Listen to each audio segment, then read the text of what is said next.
Jadi karena pelanggaran tersebut, setelah itu saya dibawa keluar dari kantor itu. Ternyata menuju ke ruangan bawah tanah, saya itu dimasukin. Belum. Kamu di sini nggak usah lama-lama. 3 hari saja kamu, saya pastikan gila.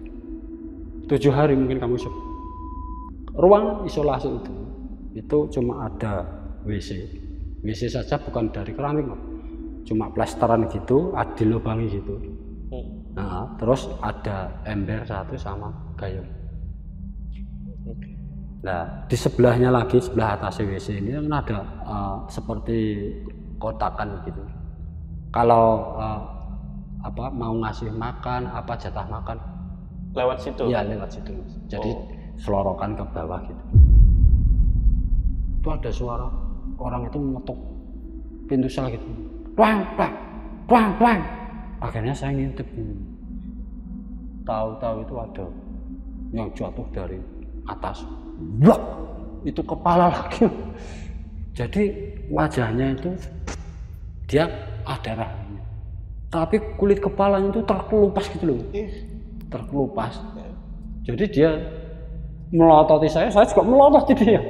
Penampungan itu ada tangan keluar, kepala ini diambil.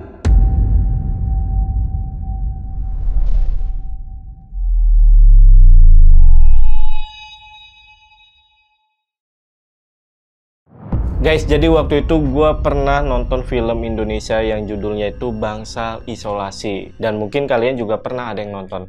Yang dimana di film itu menceritakan tentang seorang wanita yang ingin mengungkapkan adiknya yang pernah masuk di Bangsal Isolasi. Nah, kebetulan kali ini gue kedatangan narasumber dari Solo, seorang mantan narapidana yang pernah dimasukkan ke Bangsal Isolasi selama 14 malam di sana. Padahal mitosnya, siapapun narapidana yang masuk ke Bangsal Isolasi ini tidak akan bisa bertahan selama 3 hari. Nah, gimana cerita lengkapnya? Mari kita bahas di Saksi Misteri by Lentera Malam.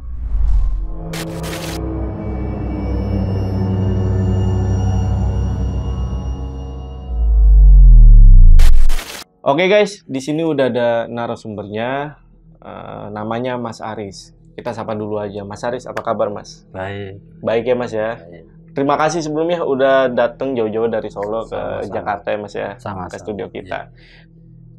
Sebelumnya aku izin dan mohon maaf, Mas Aris ini kan dulu atau sebutannya mantan narapidana ya Mas ya? Betul. Mas Aris, ini katanya waktu di dalam penjara, Mas Aris ini sempat masuk ke Bangsal Isolasi selama 14 hari. Padahal narapidana yang masuk ke bangsal tersebut itu nggak pernah bisa bertahan selama 3 hari. Itu betul Mas? Betul Mas. Kalau aturan dari Kemenkumham itu kan 7 hari Mas. Oh, aturannya itu 7. Ya. Dari pemerintah 7 hari aja? 7 hari itu paling lama. Tapi entah kenapa pada waktu itu saya di sel itu sampai 14 hari. Itu karena apa saya juga kurang tahu. Kalau untuk mitos banyak yang nggak bisa bertahan sampai 3 hari itu mitosnya apa Mas? Sebelum saya masuk Mas, itu kan saya dikasih tahu sama sipir. Intinya di ruangan itu sampai sebelum saya masuk itu belum ada yang keluar itu dalam kondisi baik-baik saja. Jadi ada yang kondisi depresi, bahkan yang lebih parah. Yang lebih parah lagi ada yang iya. Itu disampaikan tuh sama sipirnya? Iya. Jadi cara penyampaiannya ya kasar lah. Pakai kata-kata modern lah. Itu seperti itu. Boleh tahu nggak gambaran Bangsal Isolasi ini seperti apa Mas? Begini Mas, jadi ruangan isolasi itu letaknya itu di bawah tanah. Ruangan saya itu Mas, itu 120 cm kali 120 cm, tinggi juga 120 cm. Itu perkiraan ya Mas ya, karena saya nggak bawa ukuran dalam. Di situ itu Mas, kalau pengen duduk, itu antara pojok sama pojok itu Mas, biar kaki bisa selonjoran. Jadi itu lurus doang gitu Mas? Iya. Cuma segitu aja. Iya, jadi kotak gitu. Heeh. Ketika di situ itu kita mau duduk biar bisa selonjoran gitu, antar pojok sama pojok mas. Gini. Jadi yang kaki ini pojok di pojok sana, yang kaki ini, yang badan saya di pojok sini. Di dalamnya ada apa aja mas tuh? Itu cuma ada WC, tapi bukan dari keramik mas biasanya. Cuma plesteran yang dilobangi gitu. Terus ada ember yang dari besi sama gayung. Udah. Itu aja. Itu aja. Oke, buat teman-teman yang penasaran sama cerita Mas Aris, tonton video sampai habis. Tapi sebelum itu seperti biasa, kalau kalian pengen jadi narasumber di Lentera Malam, kalian DM aja ke Instagramnya Lentera Malam atau hubungi nomor yang ada di bawah ini. Oke guys, tanpa lama-lama lagi, buat teman-teman yang penasaran sama cerita lengkap dari Mas Aris mengenai bangsal isolasi, tonton video sampai habis dan tanpa basa-basi lagi, saksi misteri kita mulai.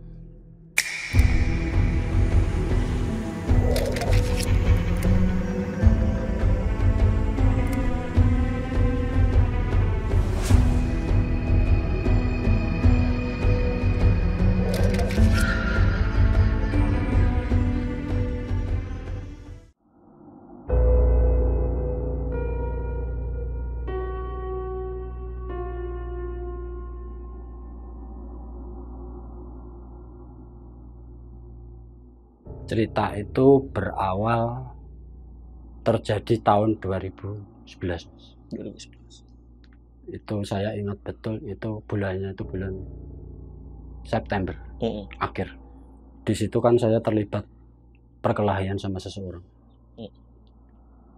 Singkat cerita, saya itu dibawa ke kantor polisi, di BAP dan lain sebagainya. Setelah itu dilimpahkan ke kejaksaan. Setelah di pengadilan saya kena vonis 3 tahun. 3 tahun. 3 tahun. Ya. Sidang terakhir itu saya ingat itu hari Rabu. Itu setelah vonis, saya divonis 3 tahun itu kan dikembalikan ke rutan, rutan Solo. Nah, nyampe di rutan itu kan seperti biasanya kan saya masih di blok B itu. Saya ke kamar, ganti baju kan biasa mas, kalau habis di sidang kan kita pakai hem, teh, terus pakai peci kayak gitu. Iya. Itu saya lepas hem, saya tiba-tiba itu dipanggil mas, belum sampai istirahat itu udah dipanggil sama sipir. Aris, siap-siap. Siap-siap apa pak? Udah pokoknya kamu siap, itu barang-barang kemasi semua. Nah, saya mikirnya apa mau dipindah ke mana? Dari situ memang kan aturannya kan dari ruang B itu kan karantina mas.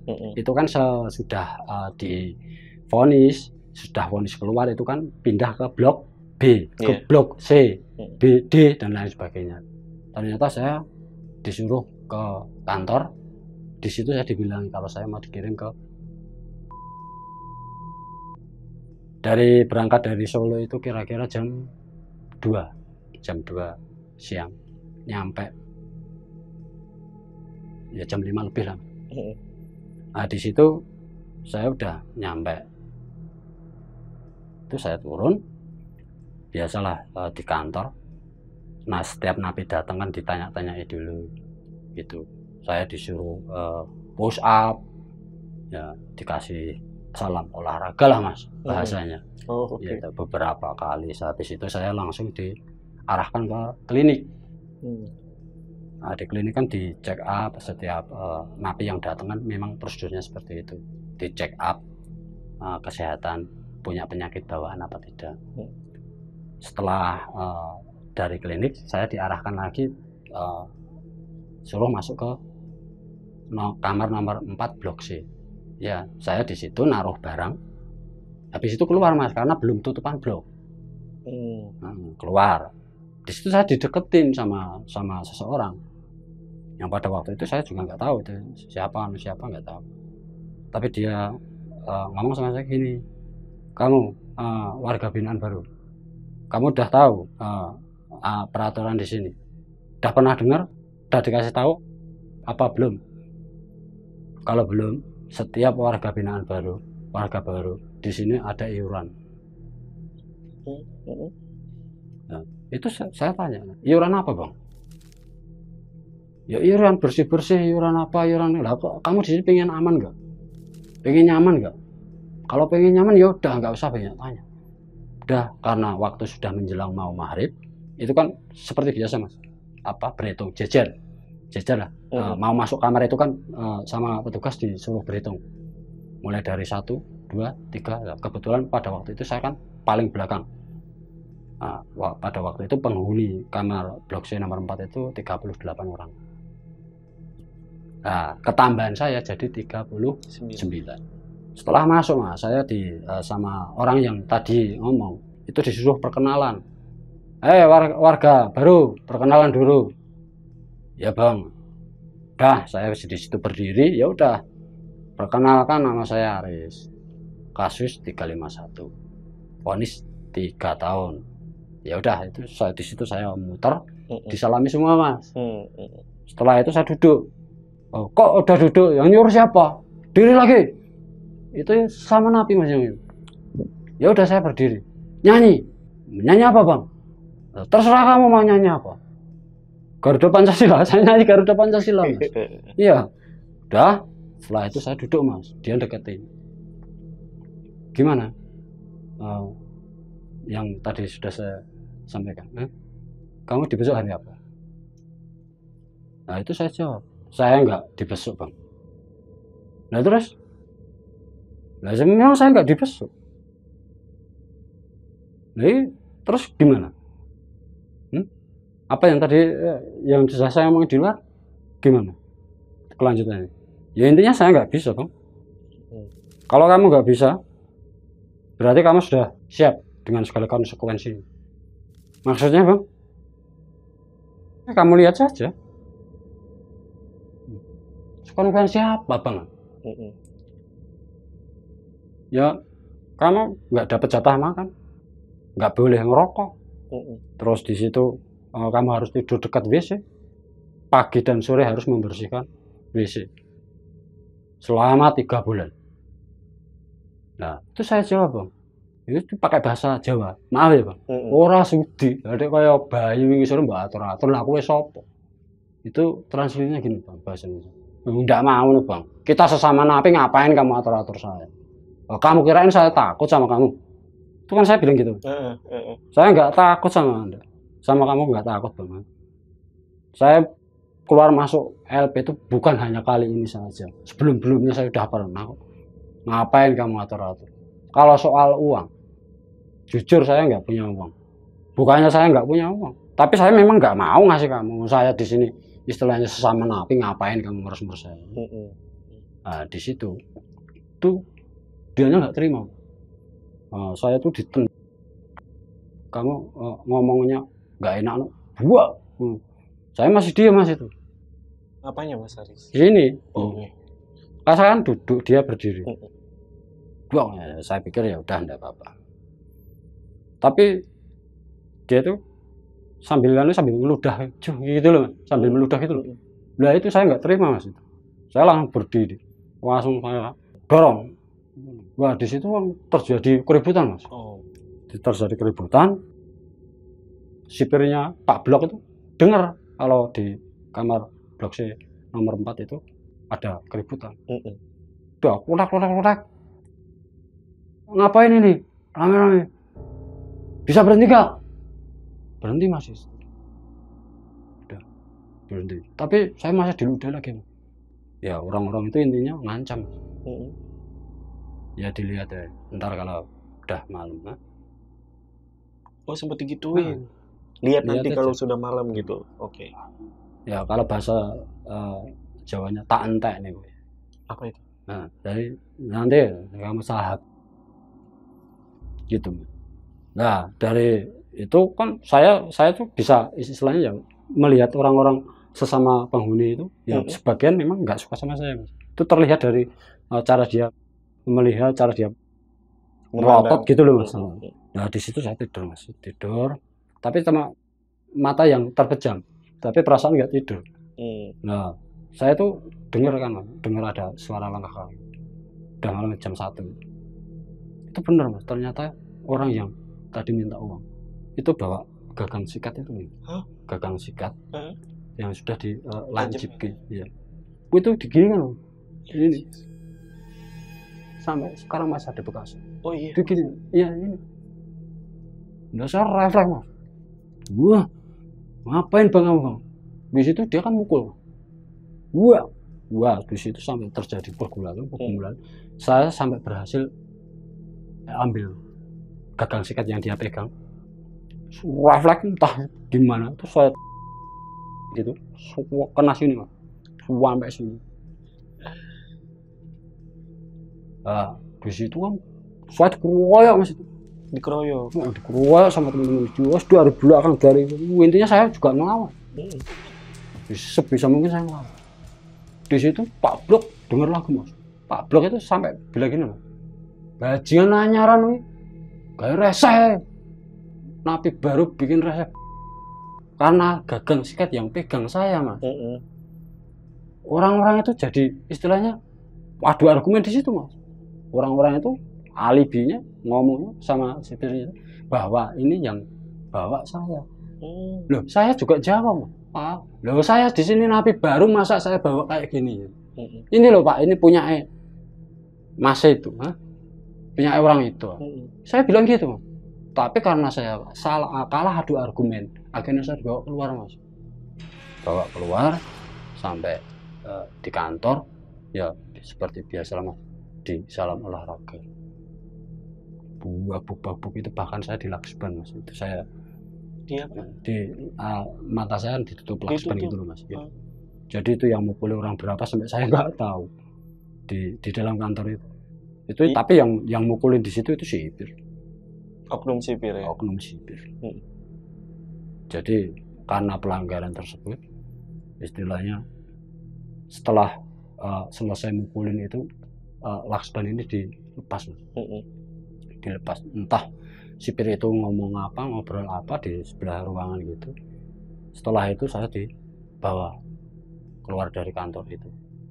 Ternyata menuju ke ruangan bawah tanah yang ada di sebelumnya saya belum tahu mas kalau itu ada ruangan apa saya belum tahu. Saya langsung dimasuk di situ. Nyampe di situ istilahnya sipir ini kan berusaha membuka gembok sel isolasi. Buka satu nggak bisa, sebelahnya lagi nggak bisa, sebelahnya lagi nggak bisa. Akhirnya nggak semuanya nggak bisa dibuka ya. Ya udah besok aja kita bawa gerindra, potong ya. Kan sipirnya ngomong gitu. Keadaan di bangsal bawah tanah itu nggak ada orang mas? Nggak ada. Nggak ada ya? Nggak ada orang. Jadi di situ itu saya ditinggal gitu aja. Dah, lagi warga ini pengen ngono ya udah dikasih itu aja digembok dari luar. Ya udah di situ saya duduk, saya diem, saya belum kemana-mana sama itu sudah hampir subuh mas. Selang nggak berapa lama itu terdengar suara adzan.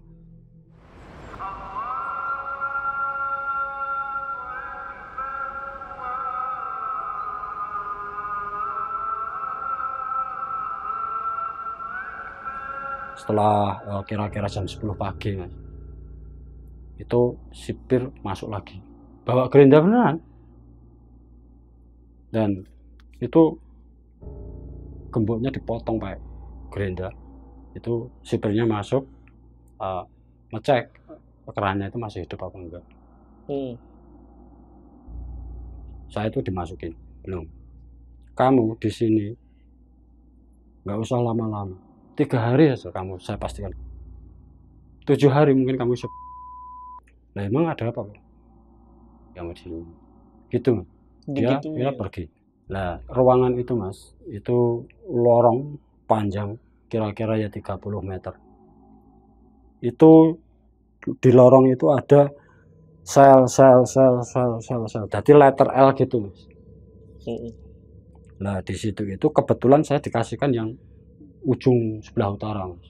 Ujung sebelah utara itu di sel nomor 1 yang menghadap ke selatan.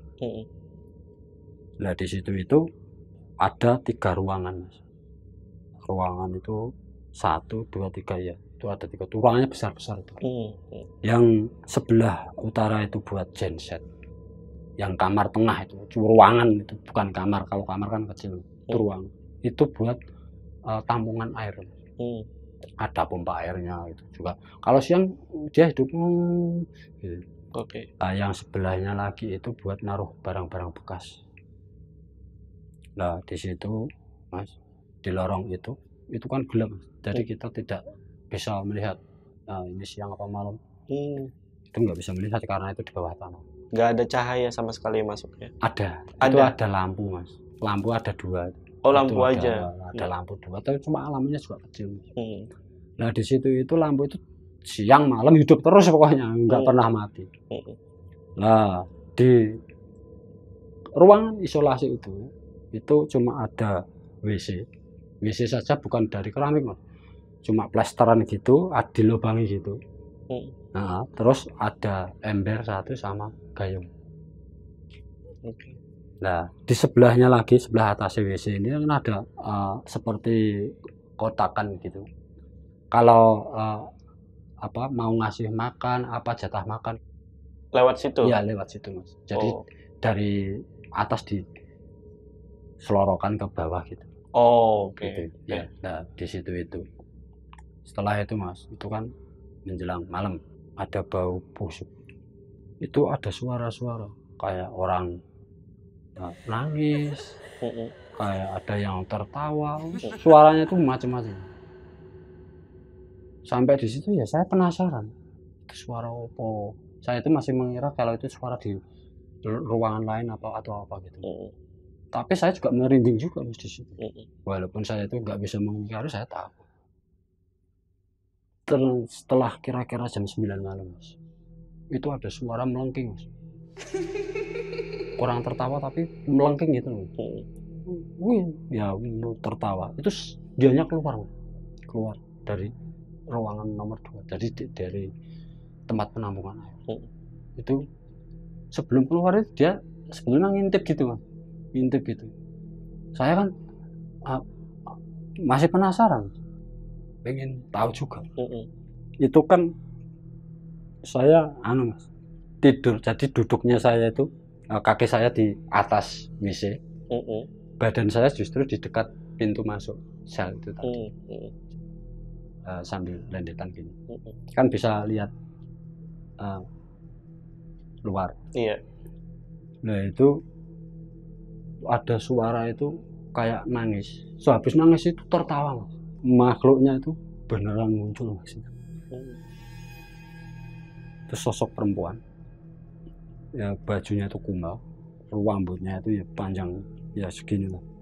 Terus kira-kira pokoknya sebawah. Nah, itu kumbal. Itu dia keluar. Sampai saya itu nggak bisa pindah dari tempat posisi duduk saya tadi Mas. Saya itu liatin terus sampai saya itu terpaku. Nah, dia itu sambil berjalan tapi dia membelakangi saya Mas. Dia itu sambil berjalan sambil nengok gitu. Nah, sampai lorong sebelah selatan dia itu balik badan. Tapi juga rambutnya masih terurai. Nah, di situ itu dia hilang. Tapi di situ itu suara-suara itu masih terus. Pokoknya itu nggak ada berhentinya, seperti orang berjalan, seperti apa gitu.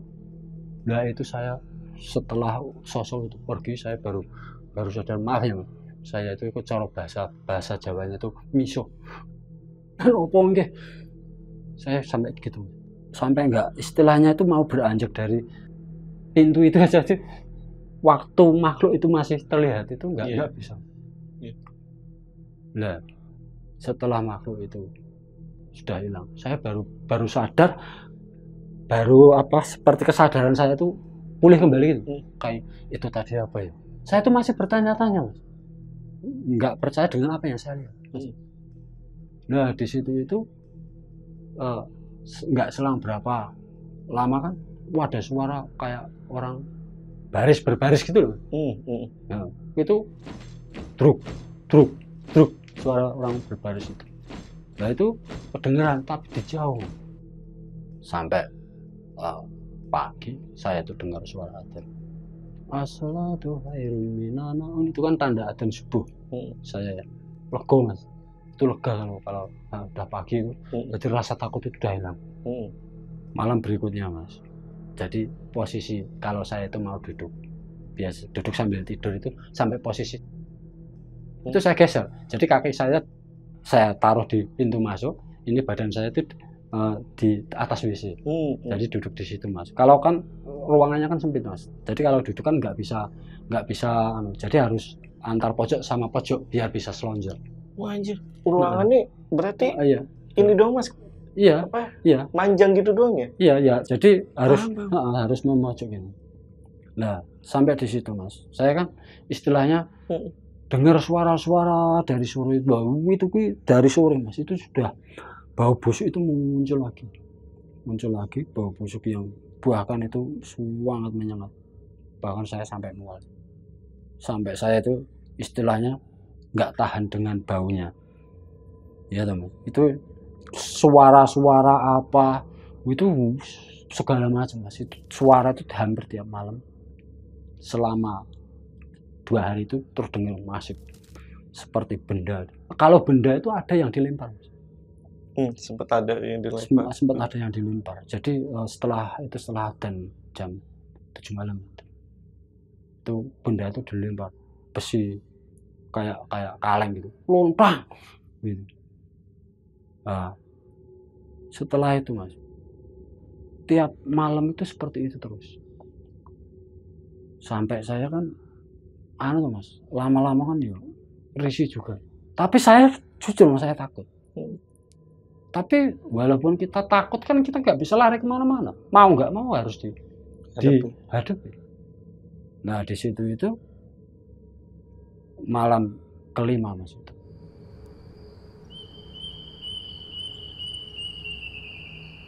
Itu malam yang sangat mencekam dan itu saya ingat betul malam itu.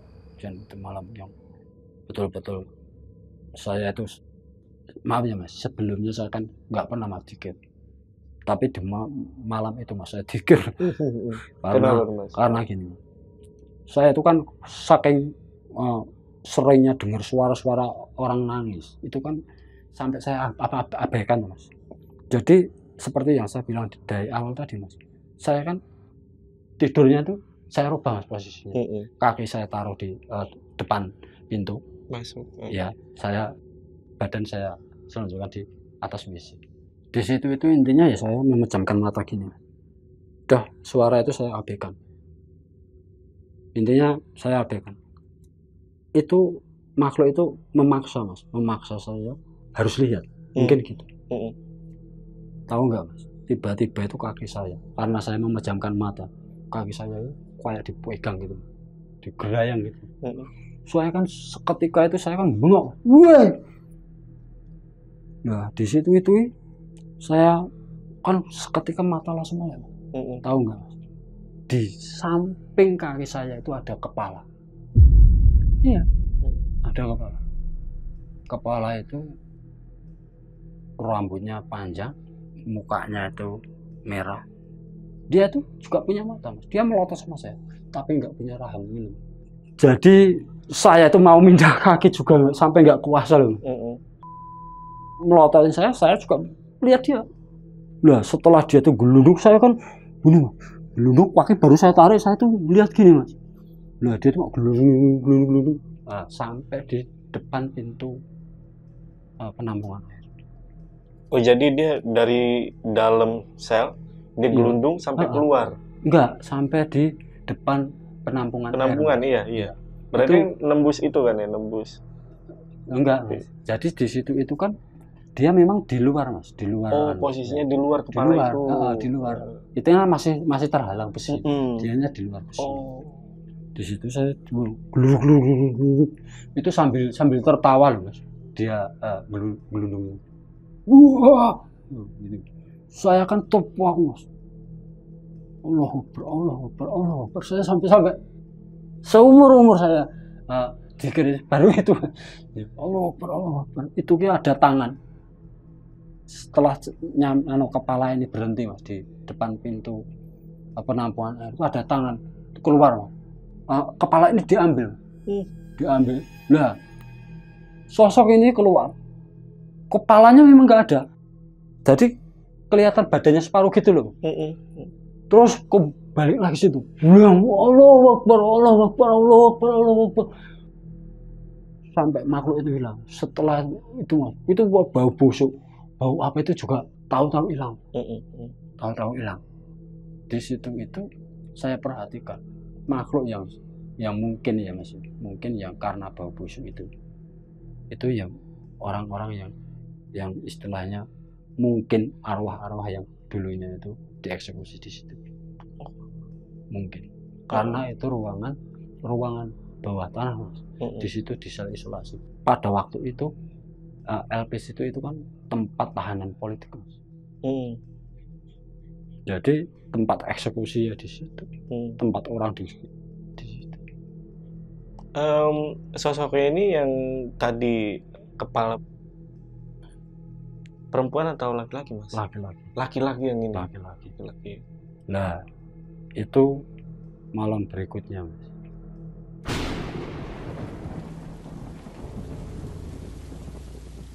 Siang sampai sore itu hujan. Hujan. Jadi kok saya tahu hujan? Karena depan sel saya itu kan ada gotnya Mas. Itu mengalir Mas. Mengalir. Ada airnya gitu loh. Nah, terus sampai malam kira-kira jam mau maghrib itu kan ada istilahnya Mas, suara adzan. Nah, sehabis Allahu Akbar, Allahu Akbar, lah kok anak sih nyaut di kamar sebelah tuh, Allahu Akbar, Allahu Akbar, juga gitu. Itu sampai saya ngintip loh. Lah itu saut-sautan Mas rasanya. Suara itu dari lagi-lagi dari tempat penampungan air. Suaranya dari situ jelas banget. Tapi lama-lama itu suara itu semakin lirih akhirnya menghilang. Nah, setelah itu Mas, kan gorong-gorong ini mungkin tertutup apa saya nggak tahu. Itu tergenang air, banjir lah. Ruangan yang saya tempati itu banjir. Itu kebayang. Banjir. Sampai di situ ada tikus renang, ada. Nah, di situ itu nggak bisa tidur dong Mas. Nggak bisa tidur Mas. Memang nggak bisa rebahan. Saya selama beberapa hari itu mungkin kalau tidur bisa dihitung berapa jam gitu. Karena saya juga mau jongkok kan, nah, sudah saya duduk aja sambil istilahnya kebanjiran, basahan. Udah itu sampai malam, sampai pagi itu baru disogok mungkin sama petugasnya, sama yang bersih kebersihan. Jadi itu gotnya kan mungkin kena sampah itu. Jadi itu terhalang sampah itu. Jadi gorong-gorongnya itu penuh sampah. Ini pakaian maaf ya Mas ya. Saya lepas, saya cuci di situ, terus saya pakai lagi. Terus kaos ya gitu, saya cuci, masih basah saya pros gitu, saya pakai lagi. Mas, ini nggak dikasih baju pas di bawah itu? Enggak. Bener-bener. Iya. Apa yang kita pakai? Iya. Udah nggak pakai. Lah, setelah itu Mas, kan dikasih sarapan. Kalau ruang isolasi itu, jadi makan itu dikasihkan 1 kali. Pagi, siang, sore itu, paginya itu langsung dikasih 3. Oh, gitu. Langsung 3. 3. Nah itu mau saya makan itu sudah basi. Jadi di situ itu sayurnya itu udah berlendir itu loh. Ya. Mau saya makan ya, enggak kuat rasanya. Tapi lauknya kan tempe. Tempe itu walaupun agak berlendir tetap saya makan karena saya kan lapar. Iya. Kalau minumnya kan saya bisa minum air di keran. Minumnya kan saya minum di situ Mas, yang nggak dikasih minum sama sekali. Tapi sebenarnya nggak bisa diminum kan air keran itu? Ya nggak tahu. Tapi intinya saya kalau mau minum ya tinggal ambil nyucup aja itu di keran. Gitu. Tahu nggak Mas, itu nasi basi itu sampai 3 hari mas. Oh, Jadi dikasih nasi sama kurve mas, kalau bahasa orang kurve itu kan napi yang membantu tukang masak yang ditempatkan di dapur buat membantu yang masak, yang ngantar-ngantar itu namanya kurve. Itu istilahnya setiap baru dikasih mas itu langsung busuk.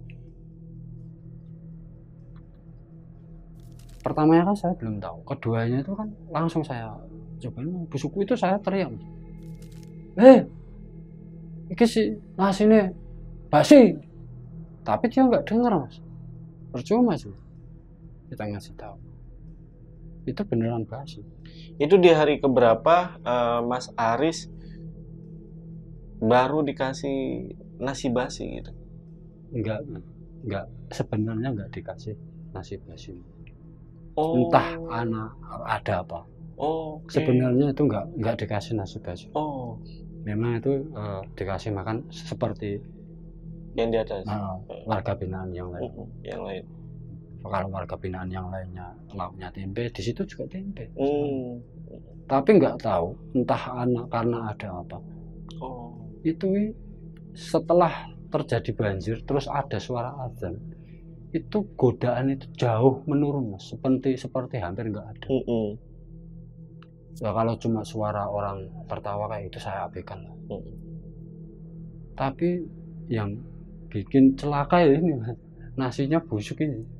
Tapi ya jadi setiap diantri nasi sama kurve, nasi baru datang saya pegang mau saya makan udah basi. Udah basi. Berarti ini nasi yang membusuk ini bisa dibilang di luar nalar ini ya? Di luar nalar. Di luar nalar, bukan disengaja itu. Di luar nalar. Mungkin kan nggak berturut-turut. Nah itu berturut-turut. Itu berturut-turut 3 hari.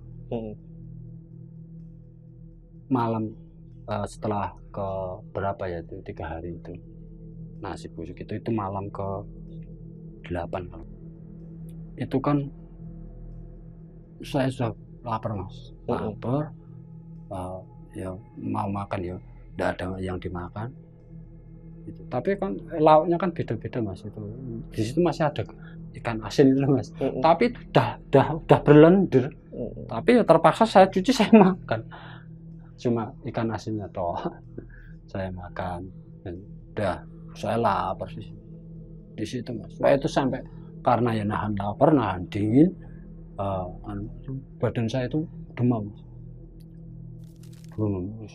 rasanya itu tidak enak, mestinya badan itu rasanya nggak karu-karuan. Sampai saya itu memaksa tidur mas. Udah tidurnya seperti biasa, kaki saya di atas WC, saya tidur. Nah di situ itu mas, di dalam tidur itu saya itu mimpi ada nenek-nenek itu nyamperin saya. Dia bilang gini, wes le, ayo udah le, ikut saya, ayo tak basuh mukamu, selamat. Dia bilang gitu. Dalam mimpi itu saya juga ikut mas. Setelah saya dibasuh itu, intinya ya, saya tuh sebenarnya nggak tidur mas, itu di antara sadar dan tidak sadar. Saya sendiri juga iki apa mimpi apa juga di antara percaya nggak percaya. Setelah itu mas, malam ke-9, nah di situ itu sore itu bau busuk yang biasanya menyengat itu datang lagi. Nah di situ itu kan saya udah mau bau busuk, mau ada orang tertawa, mau apa saya pikir. Intinya saya sudah pasrah lah sama Tuhan, saya pasrah sama Allah. Yes, mau kamu apa kan terserah. Mau kamu kelihatan, mau kamu goda, mau kamu apa, mau kamu ini, monggo, terserah. Intinya saya pasrah sama Allah. Intinya saya gitu. Di dalam keputusan saya itu ada suara orang itu mengetuk pintu sel gitu. Twang. saya kan ngintip Mas. Terus ada suara itu, orang itu kayak apa ya Mas? Gitu loh Mas. Jadi erangan, ada suara erangan Mas. Ada suara erangan. Tiba-tiba sosok yang saya ceritakan dari awal tanpa kepala itu muncul lagi dalam hati. Itu saya pikir Allah, dia itu tahu nggak Mas? Jadi dia itu menghadap ke saya gini, dia menjauhi saya Mas, dia melangkah mundur, tapi tanpa kepala itu, terus dia mundur sampai mentok lorong. Di situ udah, saya masih zikir Mas, itu masih zikir. Terus lagi Mas, saya udah sama zikir itu saya sama memejamkan mata gini Allah Akbar. Itu ada yang ngetuk pintu lagi, wang.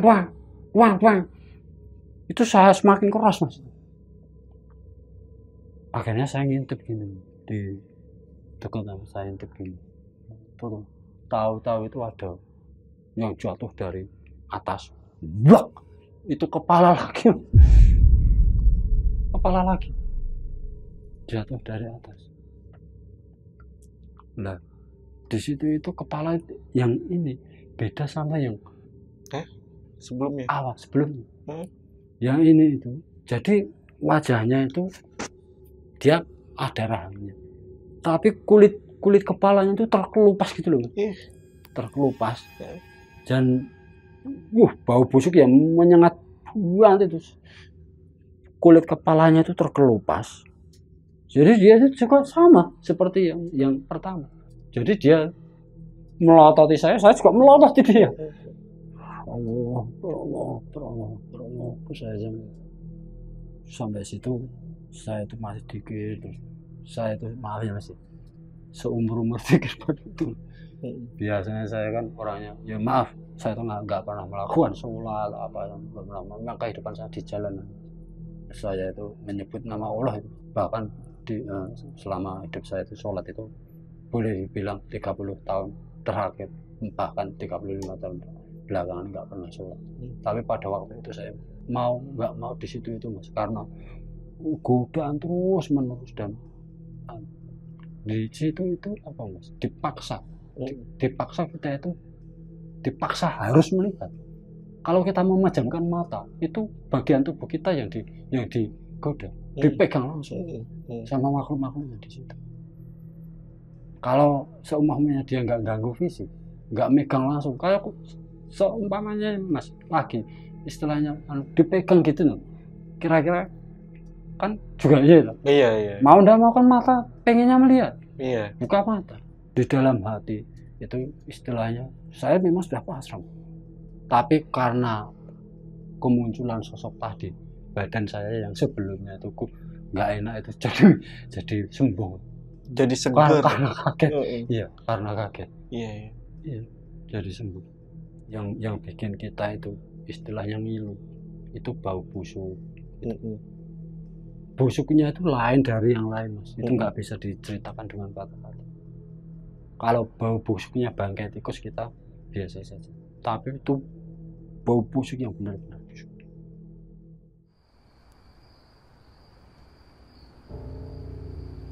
Malam 11 itu, kalau malam 11 itu saya kan dari sore Mas, karena sudah beberapa hari nggak mandi kan, saya mandi. Nah itu, jadi selesai mandi, ember ini saya taruh di atas WC, saya duduk. Ternyata seperti makhluk-makhluk yang di situ itu dia yang yang dipakai buat apalah, yang itu kamar nomor 2. Yang ruangan nomor 2 itu. Karena muncul sosok apapun itu berawal dari situ. Itu sosok yang kalau orang bilang itu kuntilanak itu muncul lagi. Jadi dia itu muncul lagi, pertama itu sekelebatan lewat depan kamar saya. Dah itu nggak saya, bahkan saya abaikan kalau cuma terus lagi dia itu seperti melempar apa, kotak itu cari perhatian aja. Iya. Ledak di situ. Saya abaikan. Tapi saya takut. Ya namanya takut ya juga nggak bisa lari kemana-mana. Cuma di situ saya juga Allah. Karena apa mas? Karena yang diserang itu bukan hanya mata yang dipaksa melihat, tapi badan di situ itu memang ruasannya itu puang udah nggak enak. Wis perut lapar gitu. Wis intinya kan saya kan termasuk perokok berat mas. Di situ itu nggak ngerokok selama 2 minggu loh mas. Bayangkan. Wis nggak ngerokok saya, tapi di situ nggak kepikiran mau ngerokok mau apa. Nggak kepikiran. Nah, di situ itu yang saya pikirkan cuma apa? Rasa lapar. Jadi dikasih makan mas. Tapi di situ itu walaupun kita sudah makan itu langsung lapar. Memang hawanya seperti itu. Nah, jadi setelah nggak lagi basi mas, dikasih saya makan itu langsung lapar lagi gitu. Sosok wanita itu kan itu jadi yang sering muncul memang itu. Jadi memang sosok-sosok kayak kuntilanak kayak gitu kan itu memang menghuni lorong-lorong yang seperti itu. Lorong itu di situ itu ya bisa dibayangkan kalau seumpama kamu di dalam sumur terus ditutup. Di dalam sumur terus atasnya ditutup. Cuma dikasih lampu itu. Ya seperti itu. Jadi wadang itu dingin banget. Wadang itu panas. Hawanya seperti itu. Jadi ketika kita dingin itu bulu kuduk itu seperti ada yang niup itu.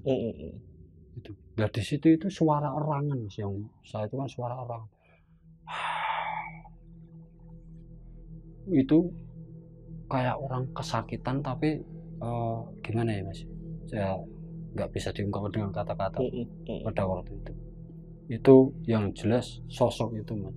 Sosok itu mungkin mas, itu korban dari orang-orang terdahulu mungkin gitu.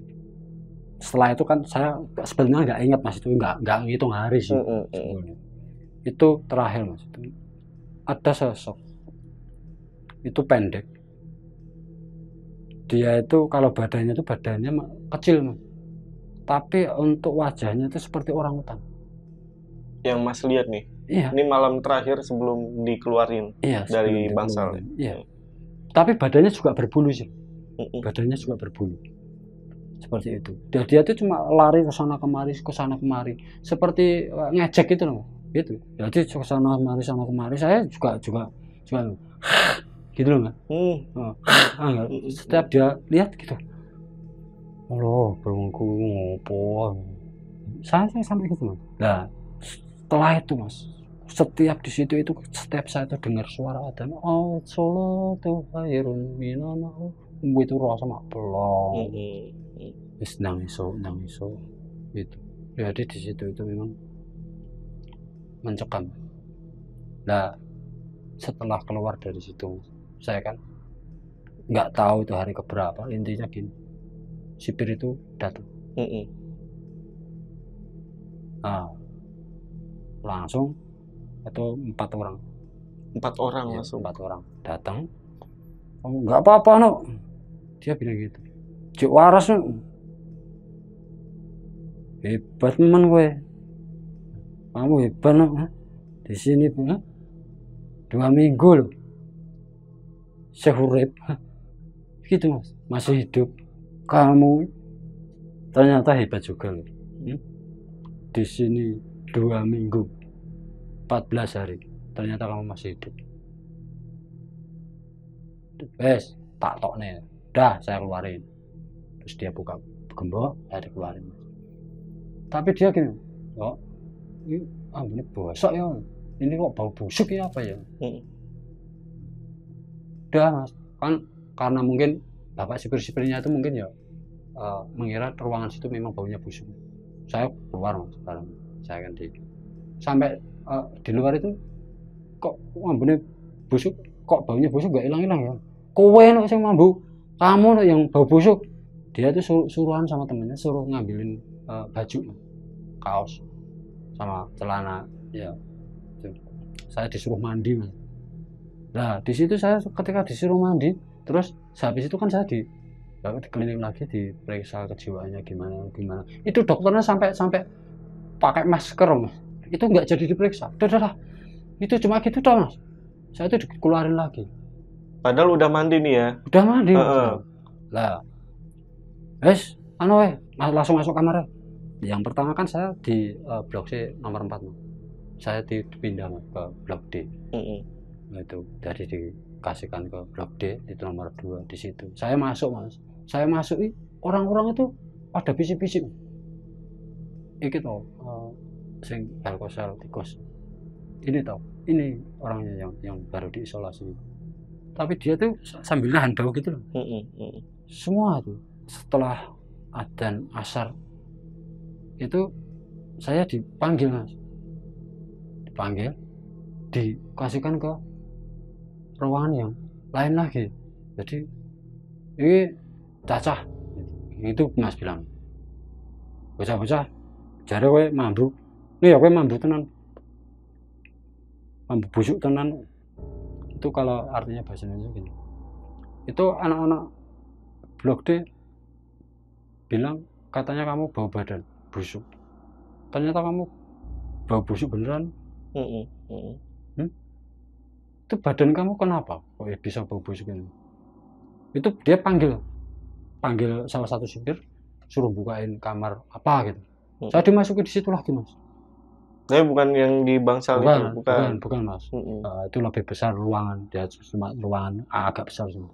Ya cukup besar 3 kali 3 mungkin. Saya kan keluar masuknya kan saya hari malam Kamis. Keluarnya itu juga Kamis. Nah besoknya kan Jumat Mas.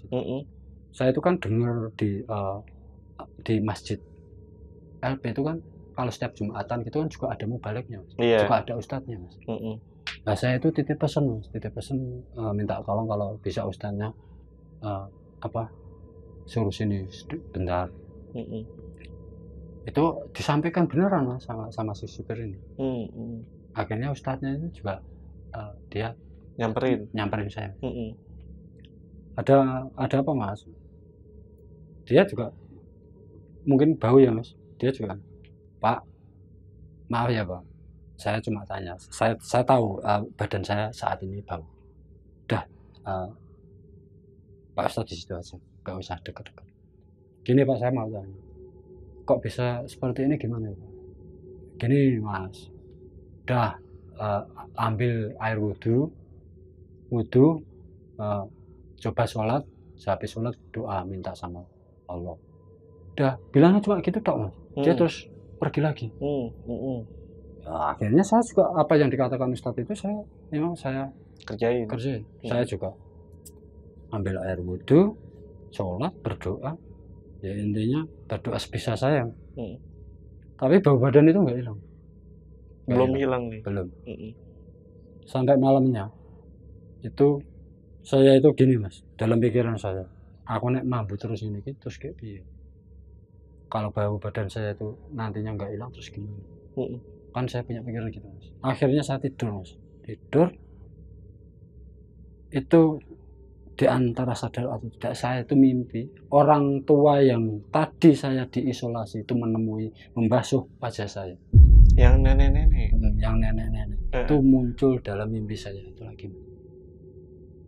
Dia itu datang, dia itu bawa air itu dibungkus plastik. Itu dikasihkan ke saya. Nih Le, kamu basuh mukamu, rambut kamu,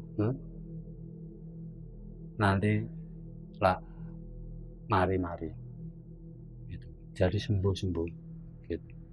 Semula koloni hilang itu kalau orang Jawa Mas. Nah jadi dia kalau di bahasa Indonesia nanti apa yang mengikuti kamu lah pergi. Tahu nggak Mas? Itu saya yakin mimpi loh. Setelah saya bangun dari tidur itu beneran ada air. Beneran ada air yang bungkusnya sama, wadahnya sama, yang dikasihkan kok nenek-nenek itu tadi ke saya beneran ada. Akhirnya saya nggak usah pikir banyak, bismillahirrahmanirrahim, itu saya pojokannya itu saya pakai gigi ini, saya berhasil saya ke badan semuanya, bismillahirrahmanirrahim. Nah setelah itu saya juga di antara yakin dan tidak. Itu ada sipir kan, biasa kan kalau siang dia itu sipir itu kontrol dia itu kontrol. Itu saya panggil, Pak sini bentar. Apa sini bentar? Dia bilang itu. Dia lewat lagi mas, Pak tolong sini bentar. Dia akhirnya juga berhenti mas. Ada apa? Badan saya masih bau nggak Pak? Nah, mampu apa? Dia tanya masalah sama saya. Lah bau apa? Badan saya bau nggak? Lah bau apa? Ternyata sudah nggak bau mas. Nah, sipirnya ini nggak tahu, memang nggak tahu. Pas badan saya bau itu mungkin dia pas nggak piket atau apa. Nah, saya nggak tahu. Pak, tolong bilang sama kalapasnya Pak, Bapak, kalau boleh saya minta dikeluarin Pak. Nah, gini ngopo? Situ kok sopong? Ya, saya nggak tahu Pak. Intinya ya badan saya katanya bau. Ya coba sih, ya coba bentar. Dia bilang gitu. Nah sorenya mas, sehabis jam 3 itu sudah 3 hari. Sehabis jam 3 itu ada petugas sipir 2 orang. Itu memang beneran buka kamar. Aris, cuk mambu batang. Jadi dia tanya, itu bahasa Jawanya. Kalau bahasa Indonesia, gimana? Masih bau bangkai nggak? Nah, bapak bau nggak? Iya, wis ramah bui. Baru dibukain, saya keluar, ya. Itu saya ditanya gini, Les, kowe pas neng ruang isolasi, sel isolasi, ngopo? Dia tanya sama saya, itu bahasa Indonesia. Kalau bahasa Indonesia gini, Les, kemarin waktu kamu di isolasi, tahu nggak di situ ada apa? Nggak ada apa-apa, Pak. Oh iya, nggak ada apa-apa. Dasmu. Dia bilang gitu. Saya loh, terakhir berapa puluh tahun yang lalu, aku ya ngerti, aku orang tugas nih gini. Dia bilang gitu. Ruangan yang kamu tempati itu sudah beberapa puluh tahun yang lalu nggak pernah dipakai. Itu saya cuma dengar cerita. Katanya terakhir yang ditaruh di situ, di sel di ruangan itu. Kok kamu bisa kuat sampai 14 hari, kamu hebat. Itu saya tahu betul, itu namanya Pak Gianto yang tanya saya. Tenang Des, kowe hebat. Ya wis, iki kon mlebu sel, kon mlebu kamar piro? Blok D Pak. Ya kamar piro? Nomor 2. Ya wis ya, tak terke. Diantar mas. Udah, saya di situ. Nah, Pak Gianto ini bilang, ini Aris. Hah? Kepala kamar ini, udah nggak usah diapa-apain, nggak usah perkenalan, nggak usah apa-apa. Ini lagi bar metu saka isolasi. Dia bilang gitu mas. Ini Aris, udah jangan diapa-apain, jangan diganggu. Dia baru keluar dari isolasi bawah tanah. Wah di situ saya langsung masuk, ya mas. Saya langsung dikasih apa itu rokok mas. Nah, ya. Sama orang, sama sesama nabi. Bang, rokok bang, makasih. Yang katanya di isolasi di bawah tanah itu, kamu tuh bang? Iya. Nah, itu gimana bang di situ? Apa banyak ada hantunya? Nggak ada apa-apanya. Saya bilang gitu loh. Oh bang Aris bilang nggak ada apa-apanya. Iya beneran nggak ada apa-apanya. Kalau nggak percaya kamu coba aja, kamu bikin kasus, kamu masuk situ, kamu minta suruh masuk situ. Saya bilang gitu mas. Saya ditanya sipir gitu, Saya jawab gitu. Saya nggak cerita apa yang sebenarnya terjadi di situ. Memang betul Mas. Setelah saya keluar, saya bisa ngobrol-ngobrol sama Nabi, sama Pak Blok, sama Sipir kan. Saya tanya Mas. Yang saya tanya itu namanya Pak Parman. Dia itu bukan sipir, tapi dia itu orang yang jualan di situ. Oh iya. Jualan. Jadi setiap sore gitu dia tuh keliling Mas, keliling di situ. Jadi setiap kamar yang mau beli siapa gitu. Dia tuh di situ sudah hampir 40-an tahun Mas, dari dia muda sampai tua itu. Namanya Pak Parman. Saya tanya sama dia, Pak Parman, ya Mas, itu ruang bangkar bawah tanah itu apa angker Pak Parman? Ora terima angker, nggak cuma angker, setiap orang, setiap napi kalau ditaruh di ruangan itu dah pasti begini. Kalau enggak pasti dia itu gangguan. Itu enggak dipakai udah puluhan tahun. Tapi kemarin ada katanya ada yang diesel di situ. Nah, itu katanya napi baru. Malah Pak Parman tanya gitu Mas. Tapi saya, itu saya Pak.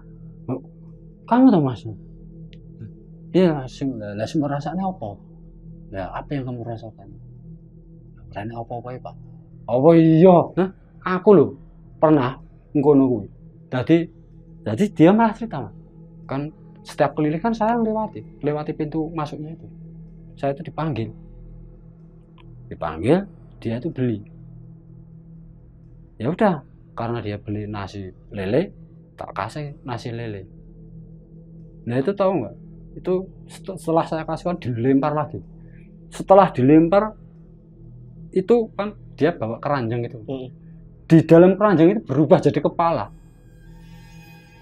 Pak Parman bilang gitu. Jadi dia beli nasi lele, dikasih, tapi setelah dikasih itu dilempar gitu. Itu jatuh ke keranjangnya Pak Parman. Itu Pak Parman ngelihatnya itu kepala loh. Yang dilempar itu kepala yang dilihat. Iya, kepala. Itu jadi klop sama apa yang saya rasa. Jadi di situ memang apa Mas? Setelah saya tanya-tanya, Pak Parman itu juga dulunya itu kan petugas bersih-bersih situ Mas. Dia bilang, "Lah wong nggon bangkar ngisor kuwi iki dhisik nggih kanggo tempat mengeksekusi tahanan Pak. Coba kamu lihat nggak yang ruangan sebelah paling selatan itu kan ada batu tuh, yang sampai sekarang masih. Iya Mas, itu memang ada batu. Jadi batu itu tinggi gini, memanjang gitu. Nah batu itu dikasih pembatas gitu loh Mas. Memang di situ ada barang-barang bekas, tapi untuk tempat batu itu dikasih pembatas. Nah itu cerita dulunya tempat mengeksekusi, tempat untuk kepala tahanan di situ. Alas batu. Di tempat batu itu tuh ya? Iya, di tempat batu itu. Nah batu itu jadi memanjang gitu loh. Jadi batu itu yang sebelah sini itu jadi gimana, nembus tembok gitu loh Mas. Ada yang sebagian di ruangan tempat penampungan air, sebagian lagi di ruangan sebelahnya. Oh paham. Gitu. Jadi batu itu. Makanya di situ itu kalau banyak penghuni wangkar ya memang betul. Dan saya yakin itu sampai sekarang itu Mas. Dan saya yakin itu nggak pernah ada yang menempati. Masih ada ya? Masih ruangannya mungkin masih ada ya? Masih ada. Terakhir tahun berapa Mas Aris keluar? Itu dari tahun 3 tahun itu saja, dari 2014. 2014 ya? Iya. Nggak ada remisi? Ada. Oh ada. Ada. Berapa itu hari dapat Mas? Saya dapatnya 2 bulan. 2 bulan? 2 Ya, saya tinggal 2 tahun 8 bulan, 4 bulan Mas. 4 bulan dapat. Saya dapat remisi kira-kira 4 bulanan. 4 bulanan ya. Iya, saya tinggal menjalani 2,8. Jadi 2 tahun lebihnya 8 bulan. Dan terakhir sebelum Mas Aris itu bebas pun masih ada ya lapas atau ruangan isolasi tersebut ya? Masih ya. Sampai sekarang pun Sampai masih. sekarang masih ya Mas. Masih. Oke. Kan kemarin ada ya Mas, teman yang kebetulan juga masuk di situ. Itu saya iseng-iseng tanya. Uang bangker bawah tanah itu LP aja. Dari dulu nggak pernah dibongkar gitu-gitu aja. Itu Mas. Jadi sampai sekarang pun masih. Dan seperti itulah Mas. Jadi sepenggal cerita yang saya sampaikan. Ya. Jadi di dalam penjara itu kalau soal iuran apa itu sudah bukan rahasia Mas. Jadi kalau ada setiap napi masuk, warga binaan masuk, udah bisa dipastikan di situ pasti diperas. Dan yang bermain di situ sebetulnya bukan sesama napi. Napi itu cuma alat. Paham. Di situ. Oke, aku pengen tanya nih Mas, sampai saat ini Mas Aris itu tahu nggak sosok nenek-nenek yang datengin di mimpi Mas Aris? Itu siapa? Nah itu sampai sekarang Mas, sampai sekarang itu masih saya itu masih bertanya-tanya Mas. Tapi saya tahu namanya. Karena pada waktu pertama nenek itu keluar, dia itu memperkenalkan diri Mas. Namanya Mbah Sontani. Mbah Sontani. Sontani, ya. Itu orangnya tua, tapi walaupun sudah tua itu bersih. Kulitnya juga putih, bersih. Rambutnya juga putih, tapi bersih. Dianya cara berpakaiannya seperti orang nenek-nenek Jawa. Jadi dia pakai kemben jarik kayak gitu, kebaya. Itu cara berpakaian seperti itu. Tapi saya pun sampai sekarang Mas itu masih bertanya-tanya. Kan dia secara mau itu nolong saya 2 kali loh Mas. Iya. Nah saya itu bertanya-tanya, dia itu siapa? Cuma masalah itu memang jawaban-jawaban itu sampai sekarang nggak saya tanyakan, nggak saya cari. Memang nggak mau, ya itu tak anggap misteri saja. Oke, yang masih menjadi misteri itu ya. Iya. Nah, selama Mas Aris di penjara tersebut, apakah ada napi lain yang masuk ke ruang isolasi? Itu saya itu di situ Mas. Itu terakhir Mas Aris. Selama beberapa puluh tahun itu nggak pernah dipakai. Cuma saya satu-satunya yang dimasukin di situ. Berarti bahkan setelah Mas Aris pun nggak ada ya? Saya yakin nggak ada. Kalaupun ada ya Mas, itu mungkin cuma hitungan jam atau hari. Ya. Mungkin 1 hari sampai atau 2 hari. Karena apa Mas? Seseorang ketika ditempatkan di ruangan tersebut, kalau memang orang itu punya duit, mendingan dia bayar Mas. Oke Mas, oke. Rahasia umum. Jadi tak kasih bocoran sedikit saja ya Mas. Ketika ada keluarga saya sama seperti saya Mas masuk di LP, keluarga saya masuk, itu dikasih waktu 30 menit. Selepas dari 30 menit dikenakan biaya lagi nggak? Dikenakan setiap 10 menit 5.000 pada waktu itu. Tapi kan saya nggak ada yang besok Mas. Yeah. Tapi memang di situ itu seperti itu. Setiap 10 menitnya 5.000. 30 menitnya yang awal itu nggak bayar. Tapi setelahnya 5.000. Itu yang narik siapa? Iya. Yang narik di situ namanya tamping. Itu napi yang diperbantukan buat istilahnya perbantukan sipir. Lah, pinternya di situ. Jadi yang disuruh minta itu tamping sesama napi itu tadi. Di situ. Mas Aris, ini sebelum ditutup boleh kasih pesan mungkin ke teman-teman mengenai cerita dari Mas Aris yang pernah dialami tadi. Ya, itulah tadi. Semoga apa yang saya ceritakan ini, walaupun ini cerita yang sebenarnya itu nggak patut dicontoh, Mas. Sedikit pun itu nggak patut dicontoh. Tapi setidak-tidaknya buat para pemirsa Lentera Malam mungkin bisa mengambil kesimpulan apa yang saya sampaikan. Kalau bisa ya jangan sampai berurusan dengan polisi atau hukum biar nggak istilahnya merasakan pahitnya penjara yang sebenarnya itu seperti apa. Nah di situ itu apa, Mas, ketika memang apa praktek sama aturan itu jauh berbeda. Ya intinya seperti itu, Mas. Saya cuma mungkin pemirsa Lentera Malam sudah paham apa yang saya maksud.